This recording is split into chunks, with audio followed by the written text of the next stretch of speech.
Fala galera, tudo bem com vocês? Professor José Augusto na área, deixa eu só ajeitar a câmera aqui. Vou tomar um pouquinho. Tá bom. Professor José Augusto na área, trazendo para vocês mais uma videoaula. Galera, pois bem, já deixei aqui preparadinho como vocês podem ver o exercício, né? Hoje a gente vai começar a unidade 4 da apostila número 1 de vocês. Belezinha? Como vocês bem sabem, estou falando de vocês do segundo ano do ensino médio. É isso aí, galera. Bom, vamos começar, como sempre, né, com a nossa famosa Química A ou Físico-Química, belezinha? Unidade 4 da apostila, como vocês sabem, a Química Orgânica, que a gente vai ver mais pra frente, né, no decorrer da aula. A gente não usa apostila porque ela não tem na apostila de vocês, ok? Começando aqui então, galera. Vamos para o exercício número 1 da página 366, ok? Nesse exercício número 1, deixa eu pegar a apostila aqui para acompanhar com vocês. Pega a apostila, tenta fazer, tá? E depois acompanha aí a correção. Tá bom, galera? Agora a gente vai falar das propriedades coligativas. Vamos lá. Número 1. Ao investigar as propriedades coligativas das soluções, um estudante promoveu o congelamento e a ebulição de 3 soluções aquosas de solutos não voláteis. Não volátil significa que eles não evaporam com facilidade, tá? Quanto mais volátil for a substância, mais facilmente ela vai para o estado de vapor. Então o estudante, né, ele promoveu o congelamento e a ebulição de 3 soluções aquosas de solutos não voláteis A, B e C ao nível do mar, ou seja, pressão 1 atm. O resultado obtido foi registrado na tabela do quadro. Beleza? Tá aqui a tabela, o soluto A. Ele viu que o ponto de fusão, né, que aqui está escrito no livro, ponto de congelamento. O ponto de fusão é menos 1,5, tá? E o ponto de ebulição é 101,5. Lembrando que solução já está com soluto, né, misturado com solvente. Solução é soluto mais solvente. Tá? Então, solução A, B e C. Certo? Vamos ver então com essa análise dessa tabela, vamos ver o que ele conclui, o que a gente pode concluir aqui, que a gente vai ver, que a gente vai marcar. Após a análise dos resultados obtidos, o estudante fez as seguintes afirmações. Então, vamos ver o que ele acertou. Número 1. A solução A é aquela que, dentre as soluções analisadas, apresenta maior concentração em mol por litro. E aí, galera, o que vocês acham?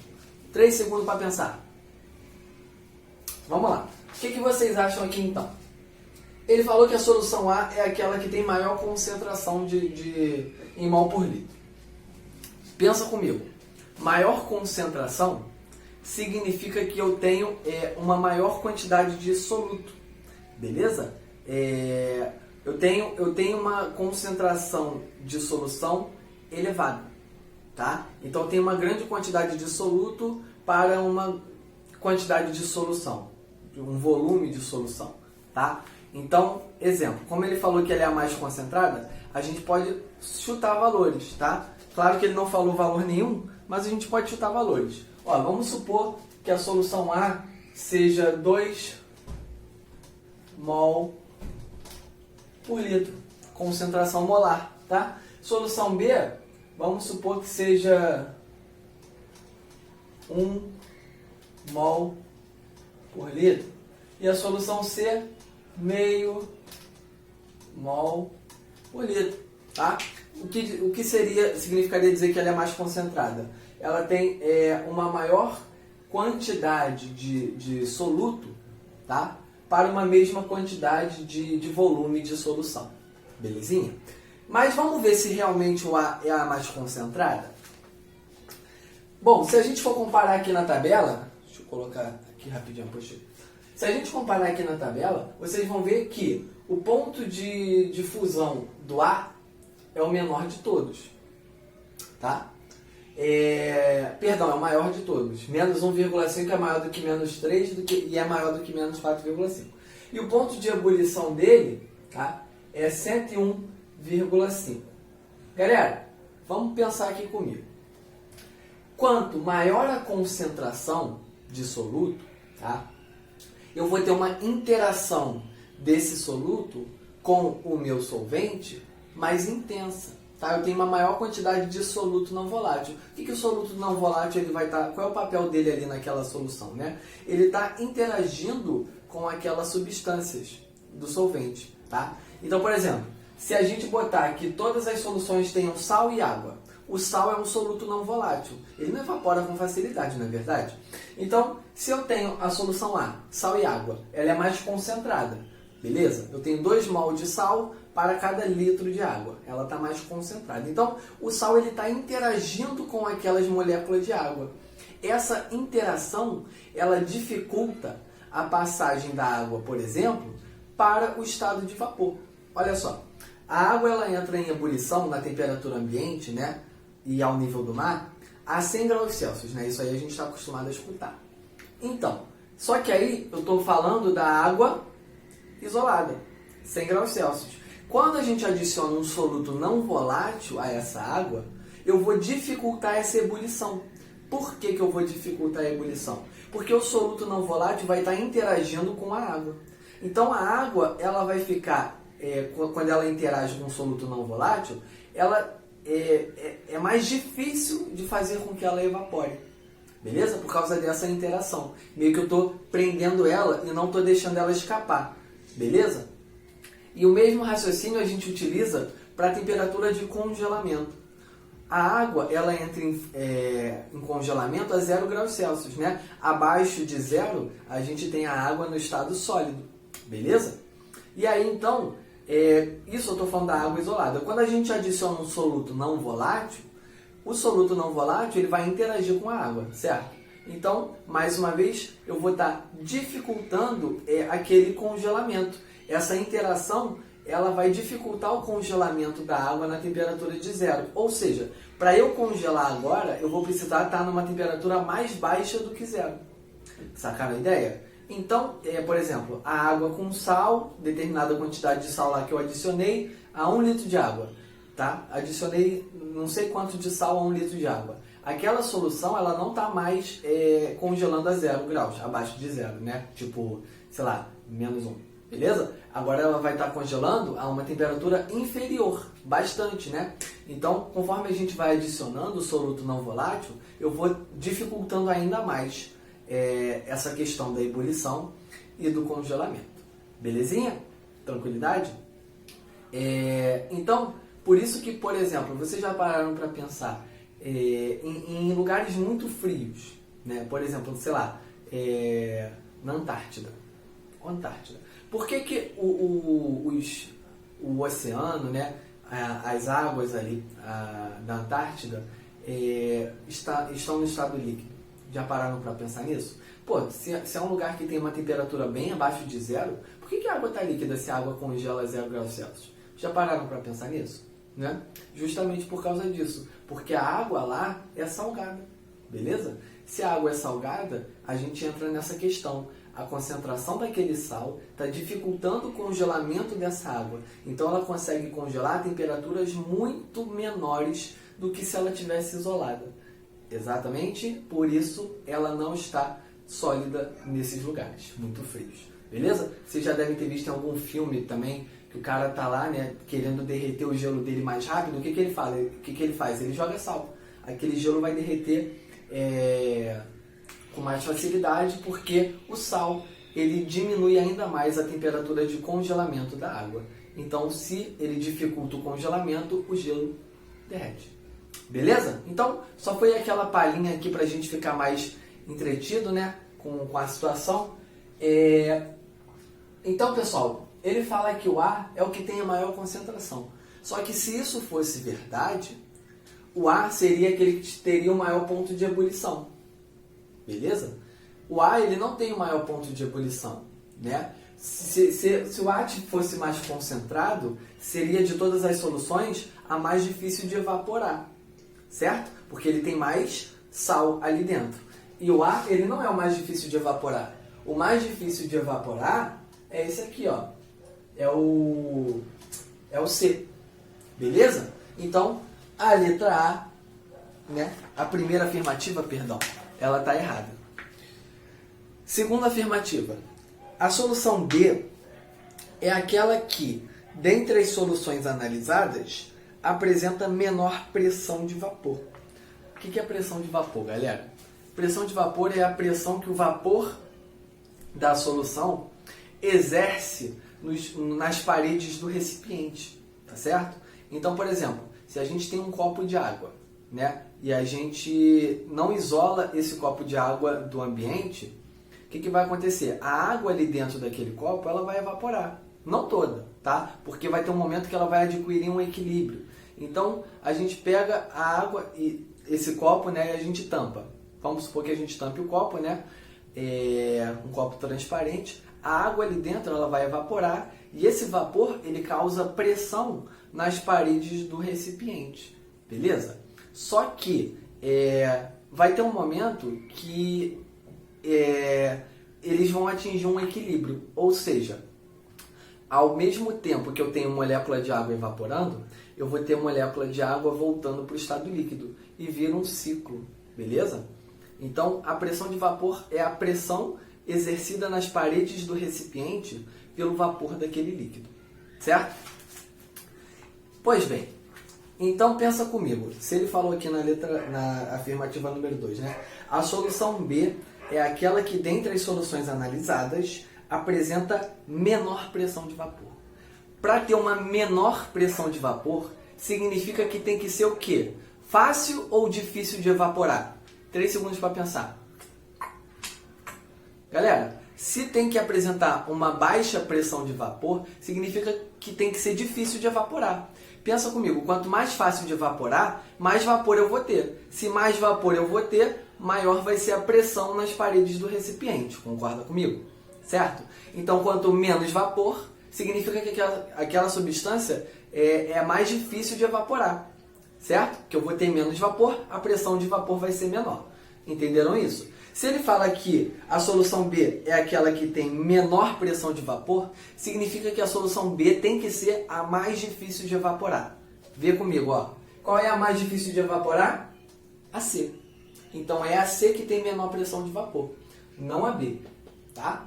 Beleza? Então a afirmativa 2 também está errada. 3. A solução C é aquela que, dentre as soluções analisadas, apresenta menor volatilidade. Vamos ver? Menor volatilidade significa o quê? Mais difícil de evaporar. Menos volátil, menos vapor, né? Então, C é a menos volátil? Sim.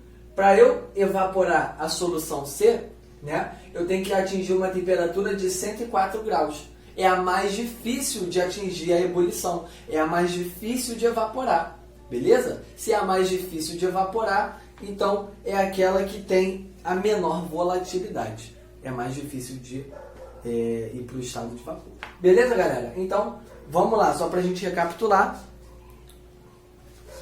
Afirmativa 1, afirmativa 2 e afirmativa 3. Beleza? Temos aqui, então, a afirmativa 1 errada, a 2 errada, a 3 certa. E ele quer saber, né, das alternativas, qual que mais se encaixa aí. Letra A afirmação 1 está correta. Não. B, 2 está correta. Não. C, a afirmação 3 está correta.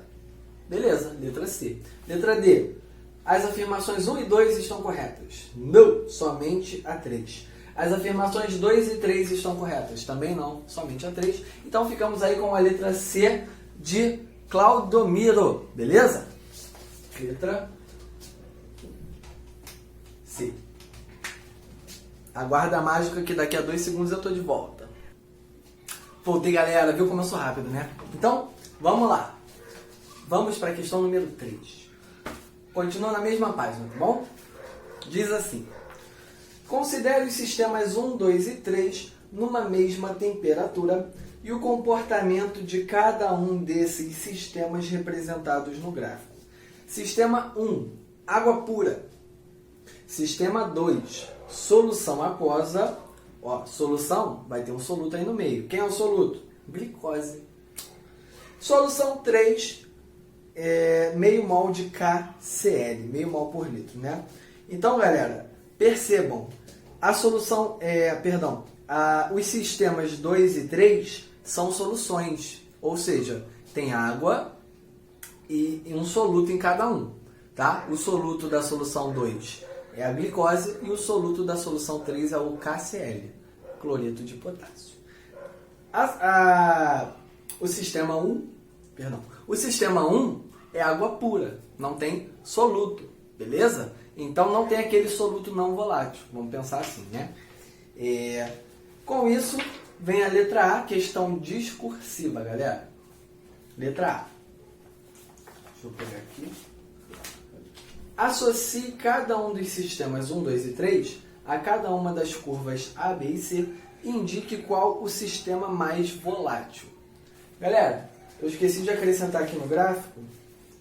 Aqui a gente tem PV, que é a pressão de vapor. E aqui no eixo horizontal temos a temperatura em graus Celsius. Então olha só, o mais volátil, tá? Qual que vai ser o mais volátil? Pensa um pouquinho. Aquele que está mais próximo daqui, da pressão de vapor, ou mais distante, conforme a gente aumenta a temperatura. Beleza? Pensa um pouquinho, ó. Se a gente fosse chutar valores, né? Vamos botar aqui, ó. Aqui vamos supor que aqui seja 10 graus Celsius. Aí vamos fazer o pontilhado, ó. Em 10 graus Celsius, a pressão de vapor do C está aqui embaixo. Em 10 graus Celsius, a pressão de vapor do B está aqui embaixo. Em 10 graus Celsius, a pressão de vapor do A está aqui em cima, né? É o mais acima de todos. Ou seja, para qualquer temperatura, vocês conseguem verificar que a pressão de vapor do A sempre vai ser maior? Beleza? Se a pressão de vapor de A sempre vai ser maior, significa que o A é o mais fácil de ir para o estado de vapor. É o mais fácil, né, de ir para o estado de vapor, portanto é o mais volátil, o sistema A. Beleza? Então, desses 3 sistemas que ele citou para a gente, qual deles deve ser o mais fácil de evaporar? Agora vamos pensar um pouquinho. O sistema 1 só tem água. O sistema 2, ele tem uma solução, ou seja, tem soluto e solvente. O sistema 3 também é uma solução, tem soluto e solvente. Beleza? Qual vai ser então, desses 3 sistemas, o mais fácil de evaporar? O sistema 1, que só tem água. Lembra que a gente viu agora há pouco? A água isolada, ela evapora a uma temperatura mais baixa do que quando ela está com soluto não volátil. Aquele soluto não volátil que dificulta a evaporação dela. Então, para o cara ter uma volatilidade maior, ele tem que evaporar mais, né? Tem que ter mais vapor ali naquele sistema. Então, quem vai evaporar mais? O que não tem soluto, que é o sistema 1, que só tem água. Beleza? Então, e aí agora a gente vai ver qual desses solutos, pessoal, qual desses sistemas vai ser o de glicose e o de sal, né? Que é o KCl. Bom, agora a gente vai lembrar um pouquinho lá da matéria do primeiro ano. A glicose, ela vai ser um composto de natureza molecular. O KCl, que é o cloreto de potássio, é um composto de natureza iônica.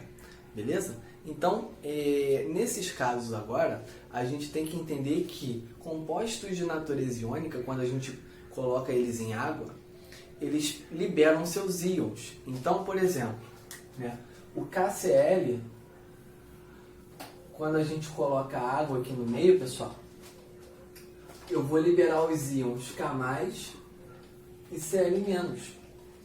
Belezinha? Agora, isso não acontece com a glicose, que é um composto de natureza molecular. Beleza? Então, nesse caso aqui, tá? Esse composto aqui, ele está tendo mais partículas no produto dessa interação, né? Mais partículas, isso nos resume a dizer que, nesse caso, o nosso produto de natureza iônica, né? Nosso soluto de natureza iônica, ele dificulta mais a evaporação da água do que o nosso soluto de natureza molecular. Ok? por causa aí que está diretamente ligado com a quantidade, né, de produto liberado nessa interação, beleza? Então aqui, ó, eu tenho esses íons aqui liberados, tranquilo? No caso da glicose em água, isso não ocorreria, ela só iria para o estado aquoso, tá? Seria isso aqui, ó. Deixa eu só lembrar a formulazinha da glicose que ele botou aqui, ó. Calma aí.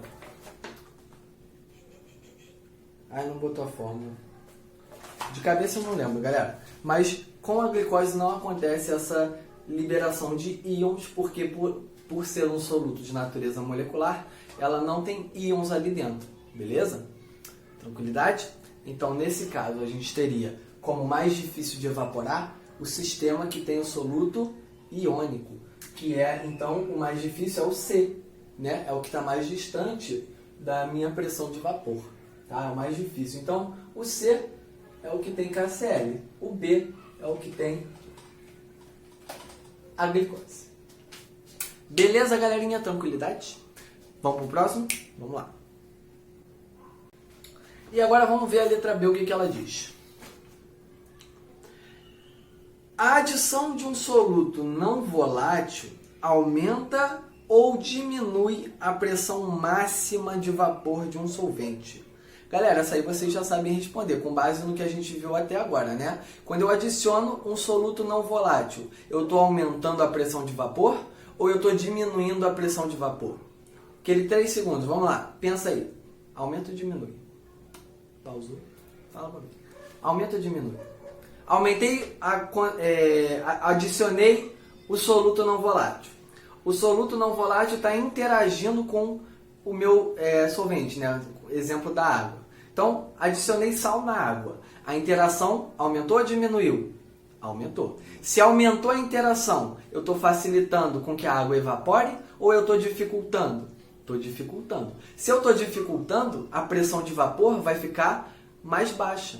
Beleza? Porque está evaporando menos água. Então, a adição de um soluto não volátil diminui a pressão de vapor. Beleza? Por causa da interação soluto-solvente ali, que vai fazer com que o solvente, né, no caso, se a gente estiver usando o exemplo da água, evapore com mais dificuldade, diminuindo, então, a pressão de vapor ali do sistema. Beleza, galera? Então, espero que tenha respondido aí a letra B para vocês. Coloca aí com as palavras de vocês, né, que aí fica mais fácil da gente estudar depois, tá?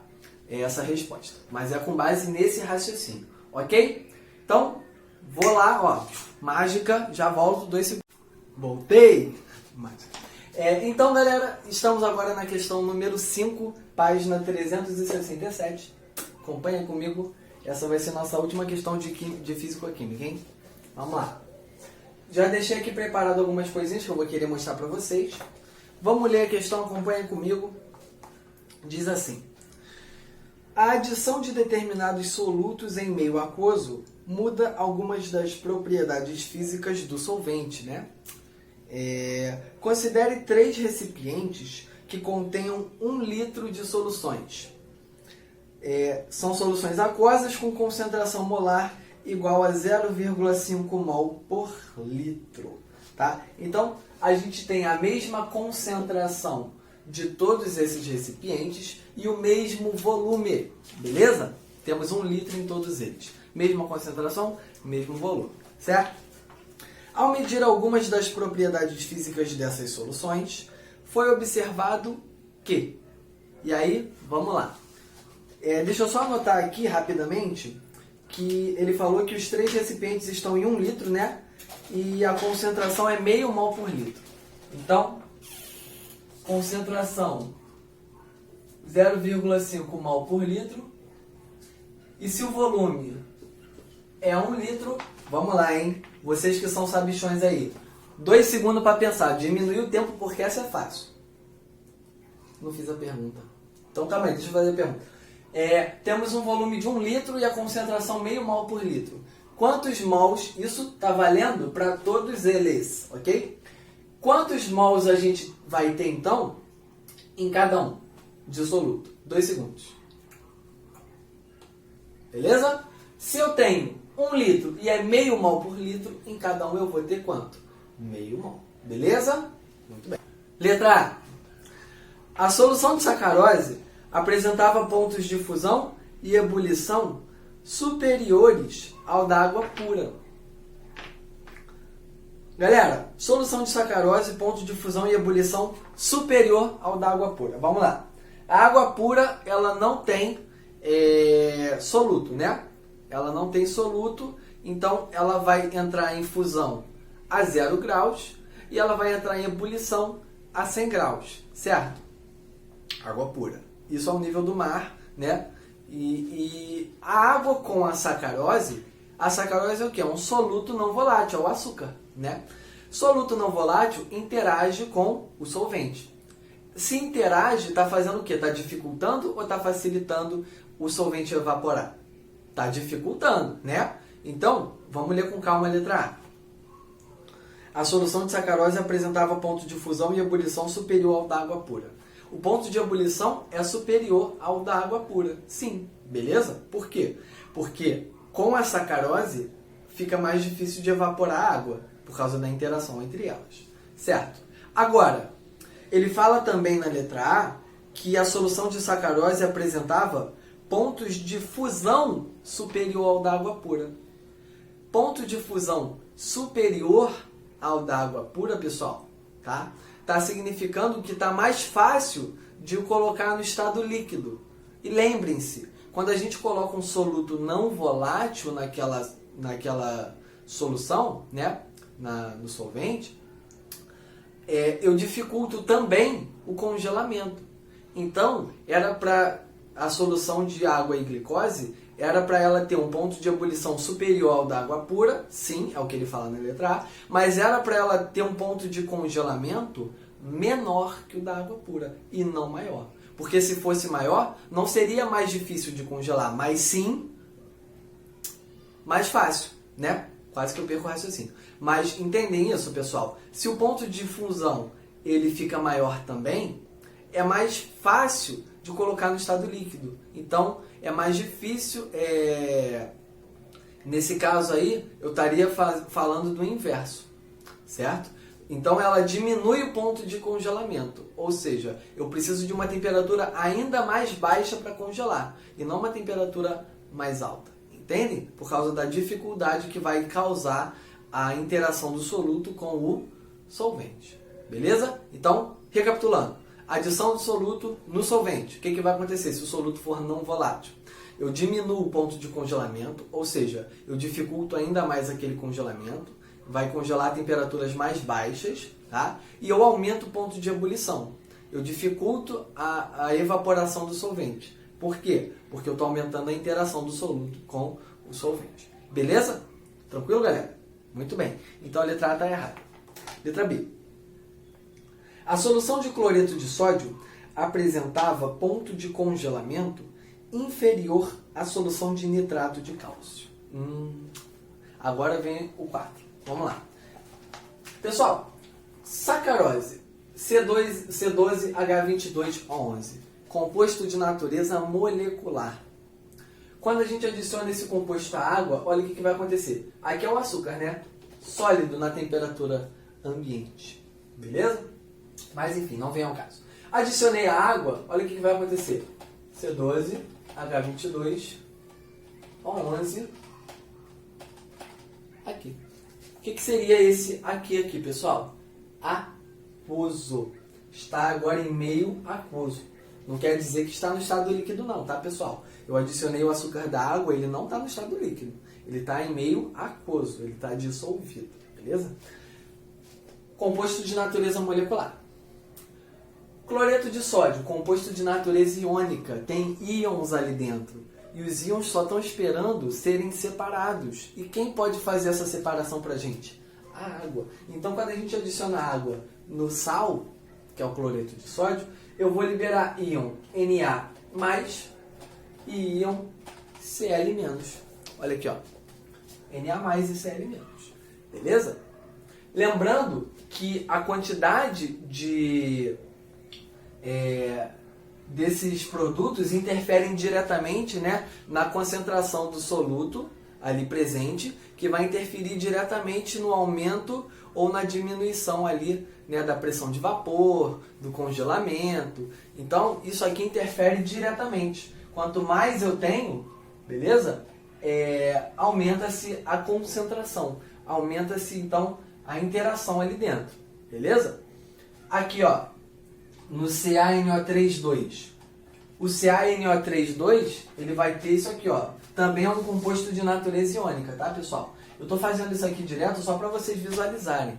Mas isso aqui, esse tipo de coisa, né, montar a equação e ver o que acontece depois, a gente vê no primeiro ano e volta a ver no terceiro ano, ok?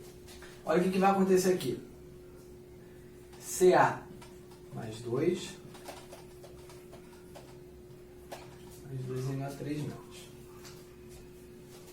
Beleza, galera? Então aqui a gente tem, ó, Ca mais 2 NO3 menos. De todos esses 3 casos que vocês viram agora, qual deles está liberando maior concentração aí, né, de substâncias, né? Pensa comigo. Eu vou ter meio mol, só para vocês visualizarem, tá? Só para vocês visualizarem. Aqui, ó, lembrem-se que eu tenho meio mol em 1 litro. Então aqui eu vou ter, ó, meio mol de sacarose, né? Antes de adicionar água, ó, meio mol de NaCl antes de adicionar. E o CaNO3,2 meio mol também. Quando eu adicionei água no composto molecular, ó, aqui a relação é 1 para 1. Isso aí é balanceamento químico, vocês veem isso no primeiro ano. Então, se aqui é 1 para 1, meio. Beleza? Aqui a relação é 1 para 1 para 1. Então, aqui, ó, meio. Aqui é meio mol também. E aqui é meio mol. Ó, já dá pra ver que aqui eu tenho mais, né? Beleza? E aqui? Aqui, né, a relação é 1 para 2. Esse 2 aqui tá balanceando a equação. Então aqui eu tenho meio. E aqui, ó, 2 vezes meio dá 1. Isso aqui é uma proporção estequiométrica. Matéria do primeiro ano, tá, galera? Quem não lembra, recapitula isso aí, tá? Isso é importante.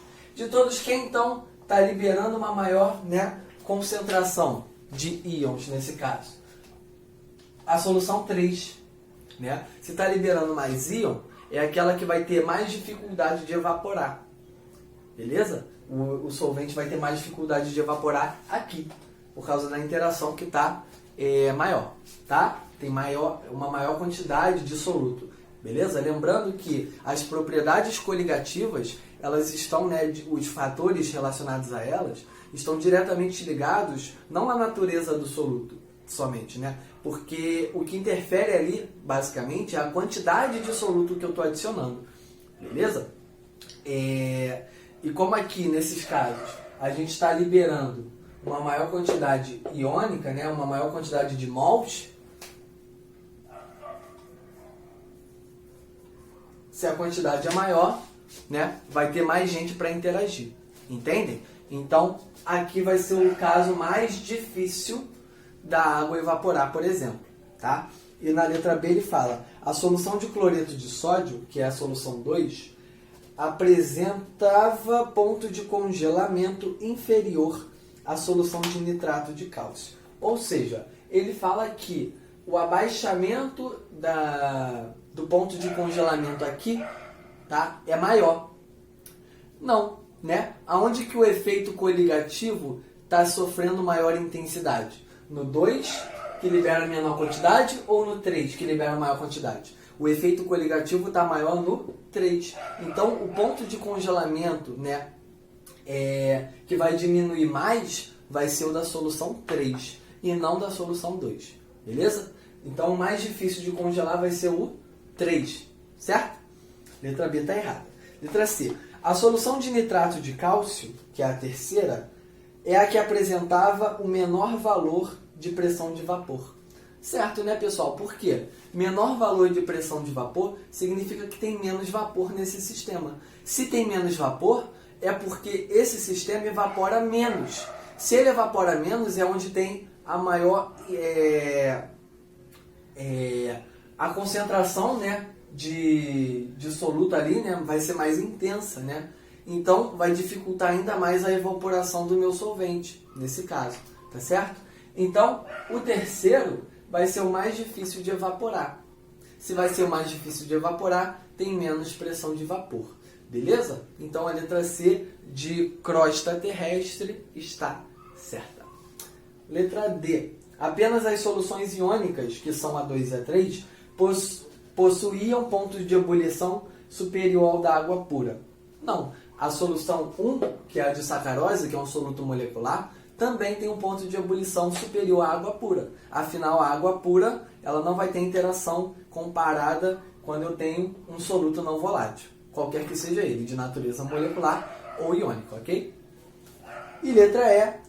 A maior variação entre os pontos de fusão e ebulição para essas substâncias será observada para a solução de sacarose. Não, né, pessoal? Vai ser observada nas soluções iônicas, onde eu vou ter o maior abaixamento da temperatura de congelamento, tá? E o maior ponto de ebulição, beleza? Então o intervalo aumenta conforme eu dificulto aí, né, a passagem para o vapor e a passagem para o congelamento, beleza? Então a letra certa vai ser a letra C mesmo, tá?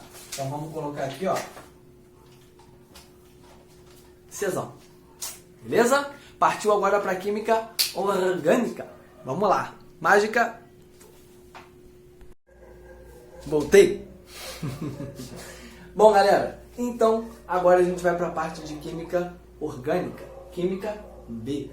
Perceberam que eu ocupei metade do quadro? Porque isso aqui é basicamente o resumo que a gente vai precisar, né, para as aulas posteriores. Vai ajudar bastante a gente, tá bom? Isso aqui, pessoal, é importante que vocês tenham no sangue de vocês, como a gente viu na aula passada, tá? Na aula passada a gente não falou sobre radicais orgânicos, mas a gente chegou a ver, ó, os prefixos, né? A gente chegou a ver as ligações, o que elas causam na nomenclatura do meu composto orgânico, beleza? Agora a gente vai entrar com radicais orgânicos. Lembrem-se, radicais orgânicos no meio de uma cadeia formam ramificações, certo? Então, aqui eu botei os radicais mais importantes, mas eu poderia ter radicais maiores do que esses aqui. Beleza? Tranquilo? É importante que a gente saiba pelo menos esses. São os que mais caem em prova de concurso. E a número 1, eu não botei texto justamente para economizar o espaço que a gente, né, perdeu com esse resumo. Mas a número 1, ela quer saber o seguinte. Ela quer saber quais radicais este composto aqui apresenta. E aí a gente tem que pensar no seguinte, para a gente descobrir quem é radical, a gente tem que descobrir quem é ramificação, tá? Ramificação é o quê? É o que está para fora da minha cadeia principal. Ah, professor, eu não lembro o que é cadeia principal. Cadeia principal, meu querido, minha cara. Cadeia principal é aquela que tem maior número de carbonos em sequência, ok? Então, sem tirar o lápis do papel, contando uma sequência de carbonos, a que tiver uma maior quantidade, eu vou chamá-la de cadeia principal. Beleza? Eu posso fazer da esquerda para a direita, eu posso fazer da esquerda para baixo e voltar. Enfim, é uma sequência que a gente vai contar e a gente vai descobrir com isso qual é a cadeia principal desse composto aqui. Galera, pausa o vídeo, tenta você descobrir qual é a cadeia principal desse composto. Qual é a cadeia que tem maior número de carbonos em sequência, beleza? Tenta aí você. Bom, agora que você tentou, ver se você acertou aqui comigo, ó. Se a gente começar a contagem do carbono aqui da esquerda, aqui da pontinha, quantos carbonos a gente vai ter em sequência? Vamos ver as possibilidades? 1, né? Ele vai ser meu carbono número 1. Eu sempre tenho que começar a contagem de uma das extremidades. Aí vamos aqui, ó, carbono 2, sequência, né? Vem aqui, ó, 3, 4, 5. No carbono 5 a gente tem uma bifurcação. Ou eu continuo para a direita, ou eu desço, né? Se a gente descer, vamos ter 6. Ó, se eu desço para cá ainda mais, eu tenho 7. Total, né? A minha sequência fica com 7 carbonos porque acaba aqui, certo? Se eu continuo para a esquerda, eu passo de 7. Olha só, 6, 7, 8. Beleza? Então, é uma das possibilidades. Agora vamos ver se a gente encontra outra possibilidade. Vamos fazer de cor diferente. Começando aqui de novo. De verde agora, tá? Carbono 1. Depois, segue essa ordem. 2, 3, 4. Ó, o 5, bifurcação. Só que agora a gente já desceu. Vamos continuar. 6, 7. Agora, se eu for para cima, 8. Se eu for para a direita, continuar para a direita, 8. E se eu for para baixo, 8. Então, né, tanto faz. Vou botar aqui a continuação para a direita. Daria no mesmo, né, se eu fosse para cima ou para baixo. Certo? Ah, professor, então a gente tem duas ordens possíveis? Não, calma aí. E se eu quisesse, ainda tem essa aqui, ó. Não sei se vocês pensaram nisso. Mas e se eu quisesse ir da direita para a esquerda? Eu não poderia também? Poderia, né? Então, se eu quisesse começar aqui, ó, desse cara aqui de cima, por exemplo, 1. E aí vem para baixo, ó, 2. Agora eu vou continuar para a esquerda, que é onde aumenta a cadeia. Então, 3, 4. Se eu desço, 5, 6, 7. Beleza? Ó, 5, 6, 7. A gente já descobriu que tem cadeias maiores, então essa não vai ser minha principal. 4, então eu vou continuar para a esquerda, ó. 5, 6, 7, 8. Caramba, então a gente encontrou mais uma possibilidade com 8 carbonos em sequência. 3 possibilidades. E aí, qual delas está certa? Vamos lá. Primeira coisa que a gente tem que ver é o seguinte. Se eu começar da esquerda para a direita, olha a distância que eu vou ter da minha ramificação mais próxima. Tá? O que seria a minha ramificação mais próxima? Seria aquele radical, qualquer um desses caras aqui, que estivesse para fora da cadeia principal. Beleza? Então, vamos contar primeiro esse verdinho claro aqui. Só olha para o verdinho claro, não confunde com as outras cores, tá? 1, 2, né? 3, 4, 5. Olhando para o verdinho claro. 6. Ó, então percebam, no 5, quando a gente desce aqui para o 6, isso aqui não tem mais verdinho claro, correto? Se isso aqui não tem mais verdinho claro, isso aqui vira um radical, uma ramificação. Beleza? Então, a ramificação mais próxima, se a gente olhar para o verdinho claro, é lá no 5º carbono. Olhou? Beleza? Se eu olhar para o verde escuro, onde que está a ramificação mais próxima? 1, 2, 3, 4, 5. Aqui eu continuo para o 6 para a direita, né? Para baixo eu tenho o quê? Aqui eu tenho uma ramificação. Eu não tenho mais nenhum númerozinho verde escuro aqui embaixo, certo? Então, a ramificação mais próxima do verde escuro também está no carbono 5. Agora vamos olhar para o laranja. 1, 2, 3. Opa! Percebam que o 2 é uma bifurcação. Quando eu vou para a esquerda, 3, 4, 5, 6, 7, 8, né? No 2 eu já consigo observar que eu tenho radicais aqui fora que não estão fazendo parte da minha cadeia principal. Então vocês conseguiram ver que, dentre essas 3 possibilidades que a gente colocou aqui, qual delas é a única que possui a ramificação mais próxima? Né? A laranja. A laranja, ela tem a ramificação começando, ó, no carbono 2. No carbono 2 eu já tenho essas 2 ramificações aqui, ó. Não tem nenhum laranja aqui nesses carbonos. Beleza? Diferente dos outros casos, que a ramificação começa no carbono 5. Então, a contagem da minha cadeia principal, ela sempre vai começar do lado mais próximo da ramificação. Guardem isso, anota, observação. A contagem da cadeia principal começa do lado mais próximo da ramificação. Beleza? Então, como aqui no caminho laranja eu tenho a minha ramificação mais próxima no carbono 2, eu vou começar a contagem daqui. Beleza? E eu vou apagar os outros caminhos para a gente não confundir. Então fica só o laranja. A gente apaga aqui, ó, o laranjinha. perdão, a gente mantém o laranjinha, né? Fica só o laranja e a gente apaga os verdes, tá? Só pra gente não ficar poluindo muito essa molécula, cheia de número. E tcharam! Olha como é que ficou mais tranquilo agora, ó. 1, 2, 3, 4, 5, 6, 7, 8. É a minha cadeia principal, beleza? E ele quer saber o nome dos radicais presentes nessa cadeia principal. Eu botei um resumaço aqui para vocês com os radicais mais importantes. Ó, vamos lá. Carbono 2. O que é radical está para fora da cadeia principal, como a gente viu agora, né? Isso aqui não está para fora da cadeia principal? Eu vou fazer o seguinte, eu vou circular somente a cadeia principal, o que tiver para fora é ramificação, tá? Então a cadeia principal eu vou circular todos os carbonos que tem um númerozinho laranja, ó.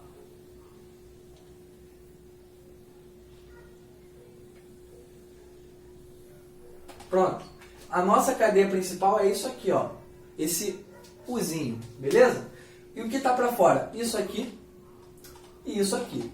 Então, aqui eu tenho ramificações. Essa ramificação aqui, ó, percebam, deixa eu só apagar esse verdinho aqui pra gente não... Deixa eu só melhorar isso aqui. Essas ramificações aqui, elas só têm um carbono. Ramificação com carbono é essa aqui, ó. O nome dela é metil. Lembra dos prefixos que a gente viu na aula passada? Met, et, prop, but, até o dec, que é o 10, né? O 1, prefixo para 1, é met. Toda ramificação termina em il, beleza? Ou ila, ok? Como aqui eu tenho uma ramificação com um carbono, o nome dessa ramificação é met, né? Que é o prefixo para 1. E como a ramificação termina em il, fica metil. Então aqui a gente vai ter metil, deixa eu pegar aqui a corzinha rosa, metil, beleza? Aqui também, ó, metil, é o que está para fora da cadeia principal, esses dois, né? Então, metil também. Esse cara aqui também não está para fora da cadeia principal? Em qual deles ele se encaixa? Dá uma olhadinha para cá. Quantos carbonos tem essa ramificação? Tem 1, 2, 3, 4. Beleza? 4 carbonos nesse radical aqui, ó. 4 carbonos. Então, 4 carbonos eu vou olhar para cá, ó. Vai ser um desses 4. Percebam que ramificações com 4 carbonos, temos 4 possibilidades. Ou a ramificação ela vai entrar na ponta. Tá vendo essa bolinha verde clara? Essa bolinha indica a entrada da minha ramificação na minha cadeia. Ok? Então, se ela entrasse pelo carbono da ponta, eu teria o butil. Por que butil, professor? But é o prefixo para 4. Il é como termina a ramificação. Então, aqui eu teria o butil. Quando eu pego aí na sequência do meu radical. E se eu pegasse a ligação no segundo carbono, no carbono secundário da minha ramificação? Aí eu teria o nome de sec. Esse sec é de secundário. Por quê? Porque aqui a entrada do meu radical, como vocês podem ver nessa bolinha verde claro, ela está entrando pelo carbono secundário do radical. O que é carbono secundário? Vamos recapitular rapidinho. Carbono secundário é aquele que está ligado a 2 carbonos. Esse carbono aqui não está ligado ao esquerdo e ao direito? 2 no total. Então, sec de secundário, butil, porque tem 4 carbonos na ramificação. E 4, o prefixo é but. Beleza? Eu tenho que saber diferenciar isso. Então, aqui eu vou ter o sec-butil. Vê se não parece com esse cara aqui, pessoal. Ó, vamos lá. Vou fazer a contagem dos carbonos, tá? Da minha ramificação apenas. Ó, 1, 2, 3, 4. São 4 carbonos, então vai ser butil. Alguma coisa butil, tá? Poderia ser o butil, poderia ser o sec-butil, T-butil ou isobutil. Com quem que esse cara está se parecendo olhando para cá? A entrada não está no carbono secundário? Olha o carbono secundário aqui, ó. Carbono que está ligado a 2 carbonos. Beleza? Ah, professor, mas eu estou olhando que esse carbono está ligado a um carbono lá em cima. Olha só, pessoal, eu estou olhando apenas para o radical. é como se a cadeia principal não existisse, tá? Eu estou olhando só para o radical. Olhando para o radical, esse carbono não é secundário? Ele não está ligado a dois carbonos? Depois que vai entrar na cadeia principal, aí ele vai ligar o carbono da cadeia principal, tá? Mas aí, olhando apenas para o radical, ele é secundário. Por isso o nome sec-butil, tá? Então aqui, ó, aqui eu vou ter o sec-butil. A entrada da minha ligação na cadeia principal está pelo carbono secundário do meu radical. Então aqui eu vou ter o sec-butil. Quem é esse cara aqui? Por que o nome é T-butil? Que T é esse, galera? O T-butil, galera, é o T de terc. Terc vem de terciário. Olha para esse radical. Onde que está entrando a ligação com a cadeia principal? Ela não está entrando nesse carbono aqui? Lembrando que a ligação com o radical sempre vai ser pela bolinha que eu coloquei verde claro. Aqui a entrada vai ser por esse carbono aqui do meio. Esse carbono aqui do meio... Eita! Esse carbono aqui do meio, vocês conseguem ver que ele é terciário no meu radical? Ó, ele está aqui no meio, né? Deixa eu sinalizar ele aqui. Ó, sinalizei ele de rosinha aqui pra gente. Ele está aqui no meio, esse carbono. É por ele que vai entrar a ligação, nessa bolinha verde aqui. Ele está ligado a 1, 2, 3 carbonos. Então, no radical, ele é um carbono terciário. Por isso que o nome desse radical é terc-butil. Beleza, galera? Então, o terc-butil eu costumo falar para os alunos, né, que forma o pé de galinha ou a mãozinha do espantalho. Né? Como é que ele viria num exercício? Né? O terc-butil, pessoal, seria isso aqui, por exemplo. Tá? Exemplo.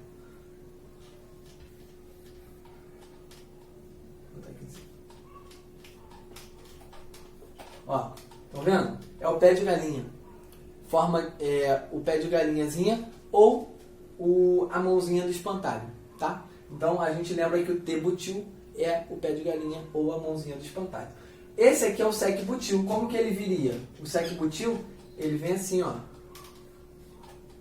Tá? Ó, olha como é que vem o sec-butil. A ligação entra no carbono secundário do meu radical. Aqui a ligação entra no carbono terciário do meu radical. T de terc, sec, né, de 2. Sec-butil secundário. Beleza?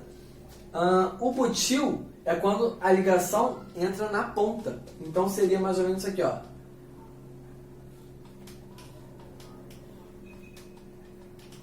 Ó, se isso aqui fosse um radical, olha onde que está entrando a ligação com ele, ó, no carbono da ponta. Então, ó, 1, 2, 3, 4. 4 carbonos aqui no meu radical, em sequência, butil. E por último tem o isobutil, né? Esse iso, ele vem de igualdade, tá, pessoal? O isobutil, se fosse uma ramificação, ele viria assim.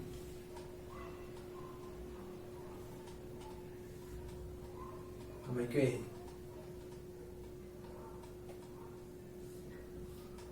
Ele é tipo um estilingue, tá? Um estilingue mais longo, ó. 1, 2, 3, 4. A ligação ela tá pegando aqui, ó, no início, na pontinha do meu estilingue, ó. 1, 2, 3, 4. Tá aqui, ó. 1, 2, 3, 4. Beleza? Os radicais butil, né, são mais complexos, são de 4 carbonos. De 3 carbonos, a gente só tem 2 possibilidades. Ou o radical entra na ponta, ou entra no meio, né? Na outra ponta seria igual a esse cara aqui, certo? Então, se fosse com 3 carbonos, como é que ficaria essa história? Vou apagar aqui só para vocês verem, tá, pessoal? Isso aqui é importante da gente saber. Ó, se fosse com 3 carbonos, vou desenhar os radicais de outra cor. Tá? Aqui é o nosso composto orgânico, né? Se fosse com 3 carbonos, tem 2 possibilidades de radical. Ou o nosso radical ele vai vir na ponta, como é esse caso aqui, ó. A entrada está vindo pelo carbono da ponta. Quantos carbonos eu tenho no radical? 1, 2, 3. Então, vai ser prop, que é o prefixo de 3, e vai terminar em il. Só que como eu tenho 2 possibilidades, ou vai ser o propil, que pega na ponta, ou vai ser o iso, olha o iso de novo, igualdade, né? Igualdade para os dois lados. Quando a gente corta isso aqui ao meio, fica igual para os dois lados, né? Isopropil é o estilingue mais reduzido, tá? O isopropil é esse cara aqui, ó. É o estilingue com 3 carbonos. Quem é o isobutil? O isobutil é o estilingue com 4 carbonos. But 4, prop 3, beleza? Então o isobutil seria esse cara aqui, por exemplo. Ó, estilingue com 3 carbonos, 1, 2, 3. Estilingue com 4 carbonos, 1, 2, 3, 4. Beleza? Beleza? Então, isopropil, isobutil. Certo? E esse aqui é o propil. 3 carbonos aí no meu radical. Tá certo, galera?